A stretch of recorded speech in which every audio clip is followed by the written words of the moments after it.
Donc, nous sommes de retour, voilà, à l'antenne ce soir. Nous sommes bien dans l'émission. Vous êtes bel et bien en train d'écouter l'émission Que dit la parole. Que dit la parole, c'est bien votre programme qui a pour but de répondre à vos questions à la lumière des Saintes Écritures. Que dit la parole? Vous nous envoyez vos questions au 6 93 74 42 74 ou au 6 71 72 63 06. Je reprends les numéros 6 93 74 42 74 ou le 6 71 72 63 06. Vous envoyez vos questions par WhatsApp.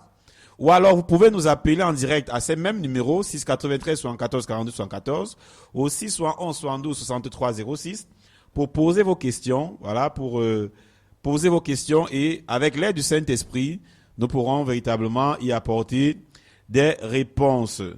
Donc, frère Michel, nous pourrons attaquer justement l'autre question que nous avons reçue ce soir, la question de Maman Odette. Je la relis pour nos chers auditeurs et pour nous tous, afin que nous soyons tous à la page. Bonjour pasteur, comment faire pour trouver aujourd'hui une bonne église? Je parle d'une église où les dirigeants sont de vrais serviteurs de l'Éternel Dieu, qui ne sont pas là pour s'attendre à ce que les fidèles mettent toujours la main à la poche. Je suis déçu par ces hommes de Dieu qui ne se soucient pas du tout de la croissance des brebis que nous sommes. Ce qui les intéresse, c'est notre argent, en créant des cérémonies que moi, je ne trouve pas prescrites par le Seigneur. La femme du pasteur et adjointe du pasteur, est-ce une chose biblique? Donc, voilà la question de Maman Odette. Je propose que nous répondions à cette question en deux phases encore. D'abord, premièrement, frère Michel, comment trouver une bonne église? Si on peut commencer par là. Et on va revenir sur les autres griefs, peut-être aller aussi là-dedans, pas à pas. Alors, comment trouver une bonne église? Qu'est-ce qu'on peut répondre déjà à Maman Odette? Comment trouver une bonne église? C'est quoi l'église? Question. C'est déjà ça. Amen. C'est quoi l'église? L'église, c'est un peuple, c'est un ensemble de personnes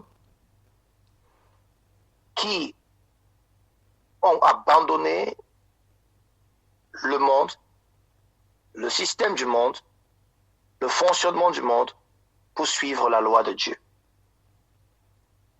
Pour suivre la loi, le commandement du Seigneur Jésus-Christ. L'Église, ce sont ceux-là qui sont appelés hors du système mondain, hors de la manière de vivre des hommes de ce monde.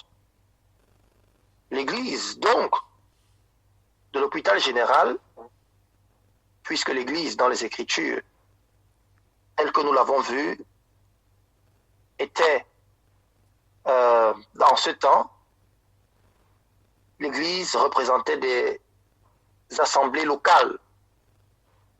C'est-à-dire, on parlait de l'Église de Corinthe pour définir le rassemblement des saints qui avaient abandonné la manière de vivre des Corinthiens, c'est-à-dire aller auprès des idoles, auprès de leur manière de vivre, de continuer de vivre de cette manière, ils avaient abandonné cette manière de vivre pour suivre le Seigneur. Donc maintenant, une bonne église, un bon lieu, un bon rassemblement de frères, un bon regroupement de frères, ne peut se trouver que par celui qui sonde les cœurs et les reins. Amen.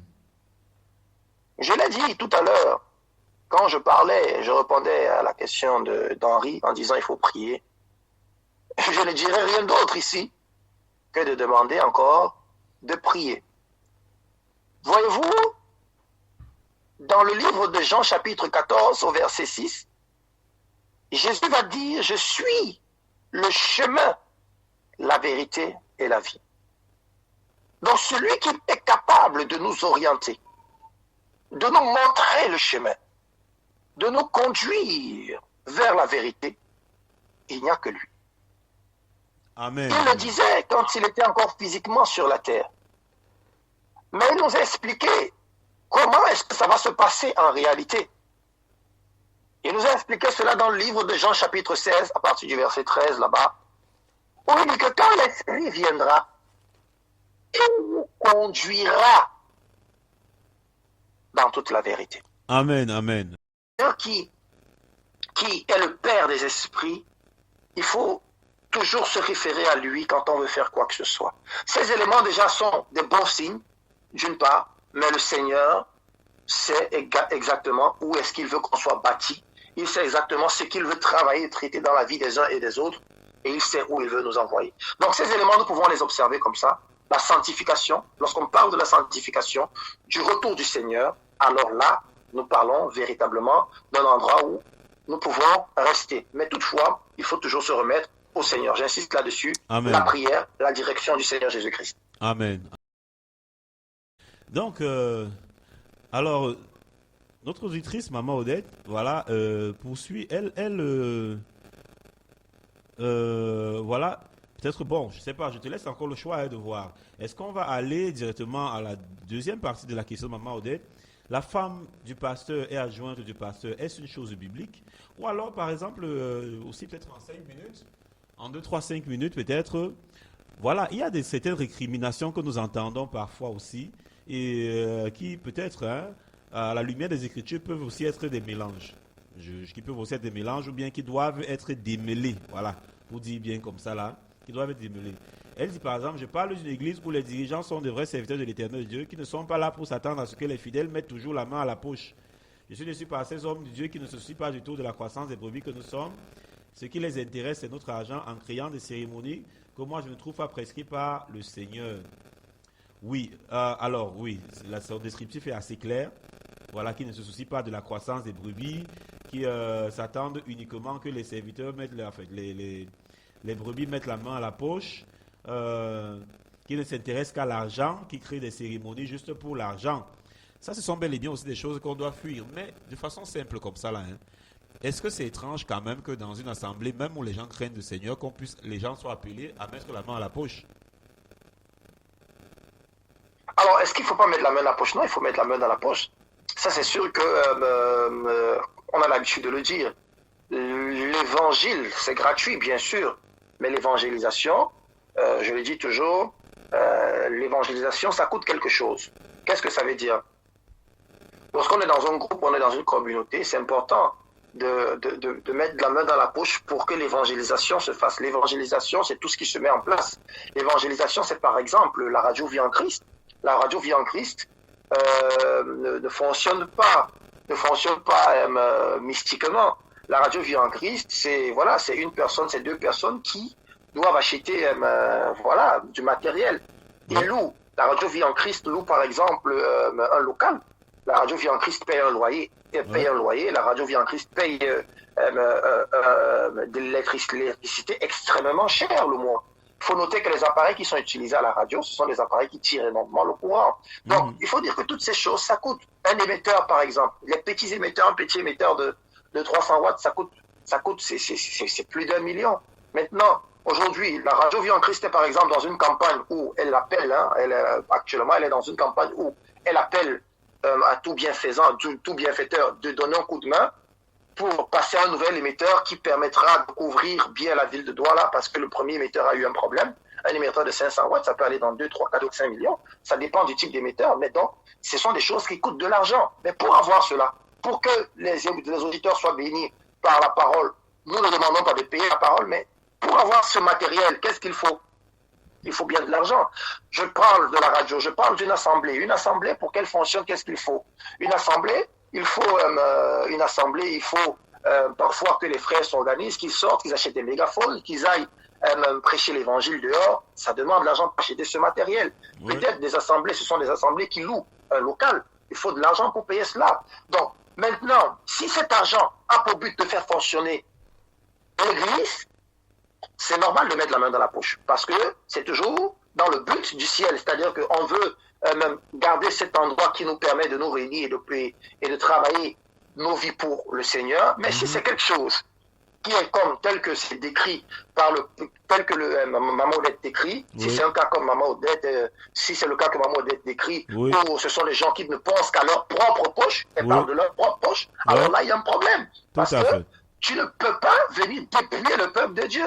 les prophéties de l'ancienne alliance dans le livre d'Ézéchiel, le Seigneur a dit que vous êtes des pasteurs, vous avez mangé la graisse des brebis, vous les avez tués, vous ne les avez pas soutenus. Ce sont les gens qui ne pensent qu'à leur ventre. Alors, je vais aller lire un passage. Je vais rentrer directement dans la question de Maman Odette, vu que nous sommes en train d'aller sur l'affaire. Je vais aller prendre 1 Timothée chapitre 6, je vais lire un texte. 1 Timothée chapitre 6. Ouais, les Écritures sont claires. Les Écritures sont claires. Et après, il ne faut pas être étonné de ce qui se passe aujourd'hui. La Bible dit dans 1 Timothée chapitre 6, à partir du verset 3, à partir du verset 3, il dit ceci. Si quelqu'un enseigne de fausses doctrines et ne s'attache pas à la saine parole de notre Seigneur Jésus-Christ et à la doctrine qui est selon la piété, c'est bien ça l'inquiétude de notre sœur Maudette, où elle dit que ce sont des personnes qui ne pensent pas à dire la vérité, la saine doctrine, c'est ce que je disais tout à l'heure, la sanctification, dire aux gens, préparer les gens pour le retour du Seigneur. Ils ne pensent pas ça, ils ont tout type, les offrandes du prophète, les offrandes sacrificielles, les offrandes d'Isaac, des choses terribles en fait, pour escroquer, extorquer le peuple de Dieu. Donc, ils ne s'attachent pas à la saine doctrine, aux saines paroles, et à la doctrine qui est selon la piété. Il est enflé d'orgueil si quelqu'un n'enseigne pas ces choses. On dit que cette personne est enflée d'orgueil, il ne sait rien. Il a la maladie des questions oiseuses et des disputes de mots, d'où naissent l'envie, les querelles, les calomnies, les mauvais soupçons. Ce sont des assemblées, effectivement, où on dit, oui, moi j'ai donné plus que tel, et là, du coup, il y a des concurrences, où voilà, on veut montrer, oui, celui qui a 100 000 se place ici, celui qui a 50 000 se place ici, on commence à diviser le peuple de Dieu. Alors que le Seigneur, dans Luc 12, a parlé d'une femme qui n'avait que 2 pièces, et elle avait donné plus que tout le monde. Alléluia. Donc, on commence à créer des choses que le Seigneur Jésus-Christ lui-même n'a pas créées. On crée la sorcellerie en pleine église. Donc, on dit, il est enflé d'orgueil, il ne sait rien, il a la maladie des questions oiseuses, et les disputes de mots, d'où naissent les envies, les querelles, les calomnies, les mauvais soupçons. Les vaines discussions d'hommes corrompus, d'entendement privé de la vérité, et croyant que la piété est une source de gain. Voilà ce qui se passe. C'est-à-dire que celui qui a beaucoup donné, c'est celui-là, voilà, qui est pieux. Voilà, vous avez vu, le frère tel, c'est quelqu'un qui aime le Seigneur, il a donné beaucoup. Donc on a pensé que la piété est une source de gain. C'est-à-dire qu'on définit la vie d'un chrétien par rapport à ce qu'il donne. C'est faux. C'est sa marche, c'est sa vie chrétienne, c'est sa sanctification, son amour pour Dieu, sa détermination pour Dieu. Ce n'est pas ce qu'il donne. Donc, Amen. C'est une source de gain. Le verset 6 dit, c'est en effet une grande source de gain que la piété avec le contentement. Donc il faut avoir le contentement, c'est-à-dire que se contenter de ce qu'on peut avoir, car nous n'avons rien apporté dans le monde et il est évident que nous n'en pouvons rien emporter. Qu'est-ce que ça veut dire ce message? Ici, Paul révèle que, en réalité, ne pensons pas à ce qui est dans ce monde. On ne va rien emporter. Donc, concentrons-nous sur ce qui est après le monde, sur l'éternité. C'est pourquoi le message que nous prêchons, que nous annonçons, et même à la radio Viande Christ, nous parlons du retour du Seigneur, nous préparons les uns et les autres à la venue du Seigneur Jésus-Christ. Il faut se préparer au retour du Seigneur. C'est là le message de ce temps. Tout autre message qui ne traite pas de ces choses est un message qui vient tout droit de l'enfer. Alléluia. Le Seigneur va dire dans le livre d'un Timothée, au chapitre 4, je vais lire également ce qui est dit. Et c'est pour dire également à maman Odette et à tous ceux qui nous écoutent, ne soyez pas surpris. On dit, mais l'Esprit dit expressément au premier verset, 1 Timothée chapitre 4, que dans les derniers temps, ce que nous vivons aujourd'hui, quelques-uns abandonneront la foi pour se tourner ou bien pour s'attacher à des esprits séducteurs et à des doctrines de démons. Avec l'hypocrisie de faux docteurs portant la marque de la flétrissure dans leur propre conscience. Je vais lire encore 2 Timothée. Je suis toujours dans Timothée. Vous vous souvenez que Timothée, qui était, que Paul avait envoyé pour établir les églises, il lui donnait des conseils sur comment ces choses fonctionnent. Et il, poussé par l'Esprit, Paul annonçait déjà les choses qui devaient se passer en ce temps. Il dit donc à Timothée, dans le chapitre 2, dans sa deuxième lettre à Timothée, au chapitre 4, premier verset, « Je t'en conjure devant Dieu et devant Jésus-Christ, qui doit juger le vivant et le mort. » On parle toujours de ça. Et au nom de son apparition et de son royaume. Donc, On parle du royaume. C'est ça la prédication. C'est le royaume de Dieu. Jésus, quand il venait, dit, répentez-vous car le royaume de Dieu est proche. C'est ça l'évangile. Donc, il prêche la parole, verset 2. Insiste en toute occasion, favorable ou non. Reprend, censure, exhorte avec toute douceur en instruisant. Verset 3. Écoutez bien ça. Car il viendra un temps où les hommes ne supporteront plus la saine doctrine, mais ayant la démangeaison d'entendre les choses agréables, c'est-à-dire, viens, tu auras le visa, viens, tu auras le passeport, viens, tu seras marié, viens, tu auras ci. En fait, on t'attire vers les choses de la terre et non vers les choses du ciel. Et dit, ils auront la démangeaison d'entendre les choses agréables. Et ils se donneront une foule de docteurs, selon leur propre désir, détourneront l'oreille de la vérité et se tourneront vers les fables. Il y en a eux-mêmes qui attirent ce type de message. Il y en a parce que les cœurs même ne cherchent pas Dieu. C'est pourquoi ces pasteurs profitent d'eux pour leur dire ce qu'ils veulent entendre. Et ces pasteurs, ces faux pasteurs, parce que la parole les appelle les faux pasteurs, qui ne servent pas Dieu, profitent, trafiquent des désirs qu'ils ont dans leur cœur pour leur donner, leur dire ce qu'ils veulent entendre et abusent d'eux forcément. Mais il faut comprendre une chose. La Bible dit, nous ne sommes pas de ceux qui se retirent pour se perdre. Mais nous sommes de ceux qui gardent la foi, de ceux qui gardent le cap, de ceux qui connaissent leur Dieu. La Bible dit, dans le livre de Daniel chapitre 11, que il y aura ces choses, mais ceux du peuple qui connaîtront leur Dieu, ils vont agir avec fermeté. Il est important d'être bâti sur le roc. C'est ce que je disais à l'entame de cette émission. Nous devons être bâtis sur le roc. C'est Jésus le roc. C'est Jésus la vie. C'est Jésus le chemin. Ce n'est pas un pasteur. Et le problème, c'est que nous avons voulu substituer Dieu. Nous avons voulu mettre des pasteurs qui vont nous permettre d'arriver vers Dieu. Alors que le voile du temple, la Bible dit, a été déchiré pour que nous ayons un accès direct auprès de Dieu. Mais parce qu'on veut que ces pasteurs deviennent le tremplin, parce qu'on veut que ces pasteurs deviennent des intercesseurs ou bien des médiateurs. 1 Timothée nous dit que nous n'avons pas d'autres médiateurs. Il n'y a qu'un seul médiateur entre Dieu et les hommes, Jésus-Christ. Mais comme nous avons voulu mettre des hommes, ces hommes vont nous donner une facture. Ils vont nous faire payer leur service. Parce que ce n'est pas à eux d'être des médiateurs. Eux, c'est normal, ils vont vous faire payer leur service. Parce que ce n'est pas à eux d'être des médiateurs entre Dieu et vous. Si vous ne voulez pas observer les Écritures, si les hommes ne veulent pas obéir à la parole de Dieu, ils vont se faire escroquer. Les gens n'aiment pas la parole. Les gens n'aiment pas le message de Dieu. Quand on va leur dire, sanctifiez-vous, ils vont partir. Il y a des sœurs, des frères, quand on leur dit la vérité, ta relation n'est pas bonne. On va dire à un frère, ton comportement n'est pas bon. Ils vont partir, ils vont se séparer. Ils n'aiment pas la vérité, ils n'aiment pas la réprimande. Ils n'aiment pas qu'on leur dise que voici comment tu dois marcher. Ils ne veulent pas qu'on leur dise, voici le chemin de la vérité. Ils veulent qu'on les caresse dans le sens du poil. Mais ce n'est pas ça que l'homme de Dieu doit faire. L'homme de Dieu est celui qui te prépare, qui te lave, qui te oint et qui te dit voilà le Seigneur. Jean-Baptiste dans Jean chapitre 1, il va voir Jésus passer. Il va dire à ses disciples, écoutez-moi, voilà celui qui ôte le péché du monde. Et la Bible dit que ces deux hommes vont abandonner Jean-Baptiste et ils vont aller suivre Jésus. Et nous, c'est là le travail que nous avons, de montrer le chemin, de montrer qui est le sauveur, de montrer qui donne la vie, de montrer celui qui reviendra nous chercher. Ce n'est pas de dire, priez au nom du Dieu de tel, le Dieu du pasteur tel, le Dieu du prophète tel. Non, ça c'est de la sorcellerie en l'église, c'est de la sorcellerie dans le peuple de Dieu. Dieu est unique.